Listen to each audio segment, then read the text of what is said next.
போட்டு சுத்த ஆரம்பிச்சிட்டீங்களா?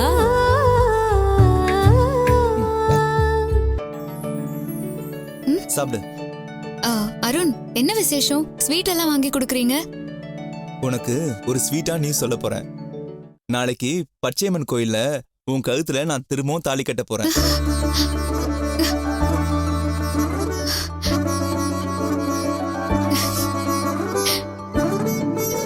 அருண், நீங்க நிஜமா தான் சொல்றீங்களா? ரஞ்சிதா, தாலி விஷயத்துல நீ எவ்வளவு சென்சிட்டிவ்னு எனக்கு தெரியாதா? இதுல போய் நான் போய் சொல்ல போறேன்.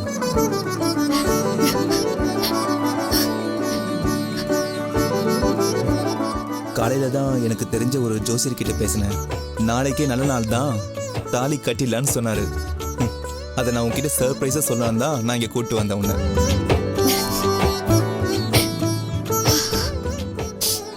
அருண், தேங்க்ஸ் அருண், ரொம்ப ரொம்ப தேங்க்ஸ். ஏய், இதுதானே நீ இவ்வளவு நாளா எதிர்பார்த்துட்டு இருந்த. இப்ப எதுக்கு அழுவுற? நீங்க இதுக்கு சம்மதிக்கவே மாட்டீங்கன்னு நினைச்சேன். நேத்து கூட நீங்க யோசிக்கிறேன்னு தானே சொன்னீங்க. திடீர்னு தாலி கட்டுறேன்னு சொன்னதும் என்னையும் மீறி அழுக வந்துருச்சு. நான் உன்னை ரொம்ப கஷ்டப்படுத்திட்டேன்ல ரஞ்சிதா. ரொம்ப ரொம்ப சாரி. அதான் இப்போ சம்மதிச்சிட்டீங்கல்ல, எனக்கு அது போதுங்க. அது சரி, எப்படி உங்க மனசு மாறுச்சு?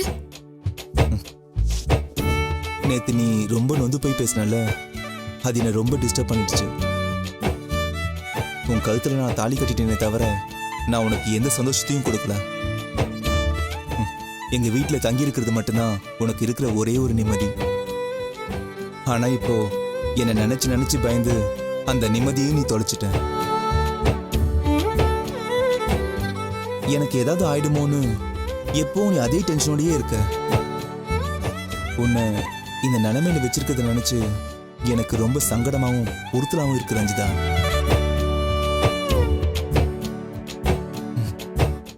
நான் சொன்ன வார்த்தை கட்டுப்பட்டுதான் நீ இது வரைக்கும் யார்கிட்டயும் உண்மையை சொல்லாம இருக்க.